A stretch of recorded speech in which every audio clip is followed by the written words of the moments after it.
Halo semuanya, apa kabarnya? Semoga teman-teman semua di dalam keadaan sehat, dilancarkan pekerjaan maupun usahanya maupun aktivitasnya juga ya teman-teman.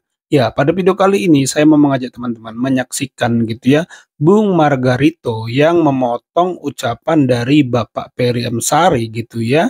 Tetapi dia menyampaikan suatu hal yang tidak jelas, pertanyaannya pun tidak jelas sehingga Bung Ferry Amsari di sini mengabaikan, apa yang disampaikan oleh Bung Margarito. Nah, bagaimana videonya? Simak sampai selesai karena ini sangat menarik. Yuk kita simak bareng-bareng.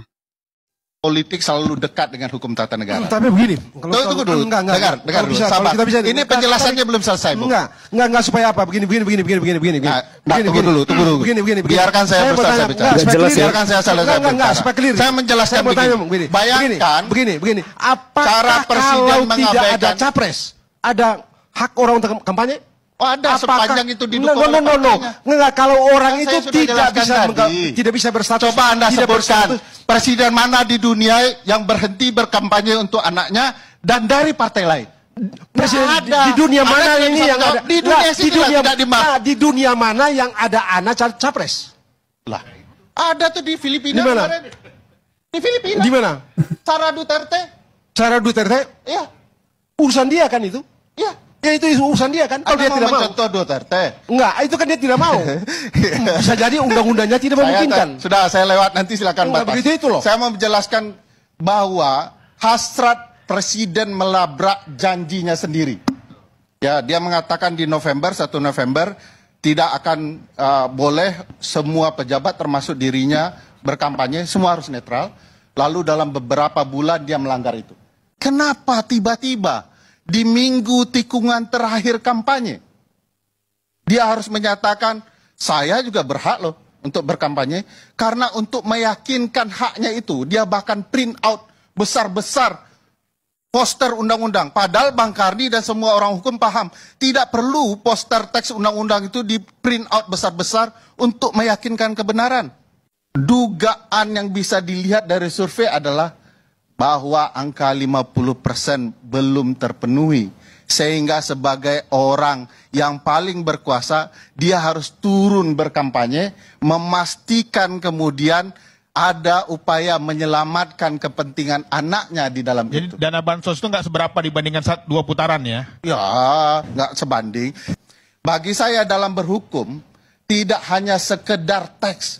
Hukum itu ada nilainya. Dan di dalam ajaran-ajaran di kampus kami selalu tafsir itu dengan bacaan moral dan penghormatan terhadap hak-hak warga negara. Hari ini demi anaknya dia labrak undang-undang. Hari ini demi memenangkan anaknya dia akan ikut kampanye, padahal seharusnya untuk menjadi negarawan yang baik di masa-masa akhir tugasnya. Biarkanlah pertarungan ini sebagaimana adanya dalam adab berkonstitusi. Ya, yang ditabrak hukum atau etika? Saya yakin di dalam hukum pun ada etika, dan etika lebih tinggi dibandingkan hukum. Hukum bisa dibuat oleh penguasa, tetapi etik semua orang tahu mana yang benar, mana yang salah, mana yang patut dan mana yang tidak patut. Boleh nggak tuh presiden kampanye? Boleh. Menurut undang-undang? Boleh. Ya, kenapa? Boleh. Alasannya? Begini Bang, apapun itu ya dia. Pertanyaan saya sebagai orang hukum, dari mana abang punya hak? Hak dalam ilmu hukum cuma ada dalam hukum, tidak yang lain. Di luar apapun itu. Tidak. Kewajiban juga begitu. Suka atau tidak, senang atau tidak. Hukum adalah pernyataan otoritatif yang memberikan standar pada setiap orang tentang apa yang bisa dan apa yang tidak. Apakah maksud membuat undang-undang begitu? Ya, Bang, abang belajar juga. Saya masih di kampung udah baca abang punya tulisan-tulisan di forum keadilan itu, di bagian itu. Bang, kalau kita mau ngecek yang tadi abang bilang itu, baca risalah. Pertanyaannya adalah, apakah risalah itu hukum atau hukum di pasal? Saya tanya abang. Supaya clear ini. Suka atau tidak, senang atau tidak. Anda mau bilang itu super positifis, atau yang lain yang sejenis dari itu, urusan lain. Tidak. Tapi Bibitri tadi itu soal lain. Itu tadi soal tafsir. Tadi dia bicara tafsir, abang bicarain tafsir, interpretasi. Dan abang, semua orang hukum silakan cek ilmu hukumnya. Titik tolak tafsir teks. Kalau Anda sekali lagi tadi misalnya ada pasal, ada moral. Saya mau tanya, Anda pakai apa? Bernegara pakai apa? Pakai moral atau pakai pasal? Pakai undang-undang? Pakai undang-undang dasar? Saya mau tanya. Sistem hukum bukan sistem moral. Sistem hukum bukan sistem etik. Kalau kita nilai hukum pakai etik, nggak ketemu. Kacau, tidak ada kepastian. Kalau kita nilai hukum pakai moral, nggak ada kepastian. Mengapa? Karena hukum, moral, etik itu tertanam pada rasa. Rasa Bang Karni dengan rasa saya mengenai satu soal berbeda. Presiden itu, siapapun dia, dibilang hanya bisa kampanye kalau dia capres. Ngapain dibilang presiden punya hak untuk berkampanye? Ngapain? Karena setiap capres, siapapun dia, pasti punya hak. Tidak mungkin ada capres yang tidak punya hak. Penggunaan hak itu digantungkan atau disandarkan pada sejumlah syarat. Yang kalau syarat itu tidak terpenuhi, perbuatan itu menjadi tidak sah. Dalam hukum ukurannya adalah sah dan tidak sah. Tidak ada pantas dan bukan pantas dan tidak pantas.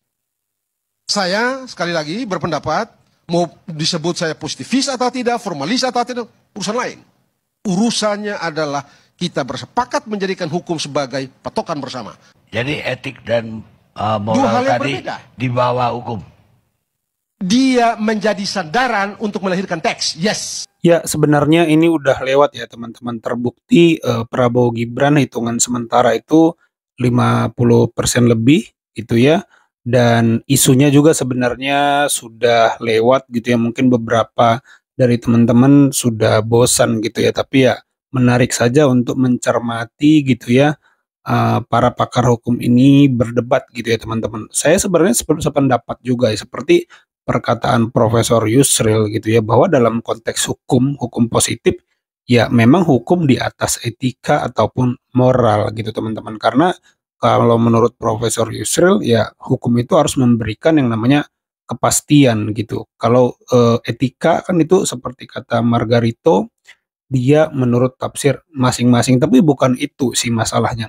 Masalahnya kita membicarakan ya teman-teman sosok yang bernama Joko Widodo yang adalah Presiden Republik Indonesia, sehingga apa yang diperkarakan oleh seperti Bung Ferry Amsari, Ibu Fitri gitu ya, itu adalah sesuatu yang sangat wajar. Bayangkan pertandingan bagaimana bisa adil saat seorang bapak memihak pada satu anaknya saja. Karena kan Pak Jokowi adalah Presiden Republik Indonesia, presidennya semua orang yang tidak lagi perlu berkampanye untuk dirinya. Sehingga secara rasio kita pun mengatakan sebenarnya ya tidak cocok gitu kalau beliau berkampanye untuk anaknya, ya untuk Prabowo. Tapi kalau menang kan anaknya juga yang menang. Jadi di mana seorang ayah tidak mendukung anak. Nah ini kan sebenarnya spirit yang mau dipatahkan, diputus oleh para pakar hukum ini. Bung Margari itu tidak salah. Etik menjadi sumber membuat teks itu kan hal-hal formal. Sementara kalau Bung Ferry Amsari dan pakar-pakar hukum yang lain itu menggunakan hukum yang menjadi menjadi keahliannya sebagai kacamata untuk gitu ya meneropong isu yang ada sehingga bisa menilai, bahkan bisa menjustifikasi apakah itu benar, apakah itu tidak. Nah, sementara Bung Margarito ya menjawab hal secara normatif bahwa hukum itu otoritatif, dia lebih tinggi dari etika. Benar, semua juga tahu. Nah, ini yang menurut saya ciri-ciri khas pendukung 02 itu selalu kembali ke hal-hal yang normatif. Saya sudah nilai beberapa seperti Bung Noel, saya sudah coba cermati beberapa argumentasinya ya.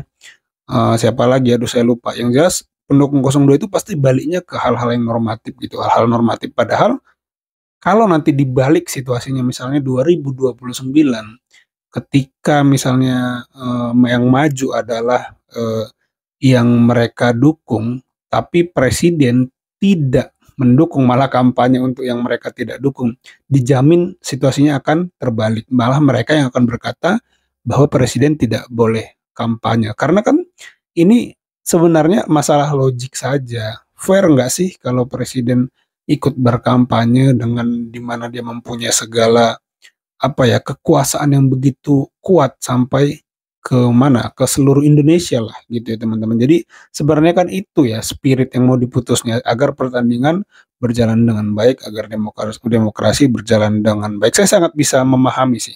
Saya sangat bisa memahami gitu. Nggak tahu ya kalau teman-teman apakah punya pendapat yang berbeda, silakan coba komen di kolom komentar. Saya pengen tahu juga gitu ya teman-teman.